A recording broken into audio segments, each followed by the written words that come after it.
Cosmetic surgery celebrities മാത്രമാണോ ചെയ്യുന്നത്? അങ്ങനെ ഒരു ധാരണ ഉണ്ട് ഒരുപാട് ആൾക്കാർക്ക്.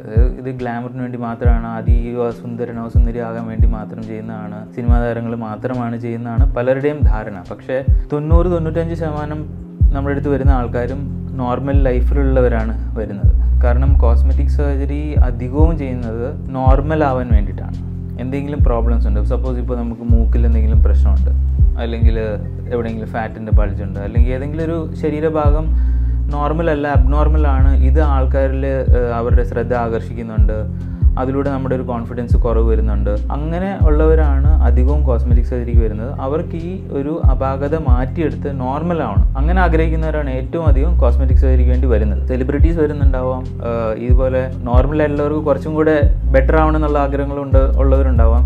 പക്ഷേ ഏറ്റവും അധികം ആൾക്കാർ അപാകത മാറ്റി നോർമൽ ലുക്ക് ആവുക, അൺവാണ്ടഡ് ആയിട്ടുള്ള അറ്റൻഷൻ വരാതിരിക്കുക, ആൾക്കാർ ശ്രദ്ധിക്കാതിരിക്കണം, അങ്ങനെ അതിലൂടെ കോൺഫിഡൻ്റ് ആവണം എന്ന് ആഗ്രഹിക്കുന്നവരാണ് ഏറ്റവും കൂടുതൽ ഇതിനു വേണ്ടി വരുന്നത്.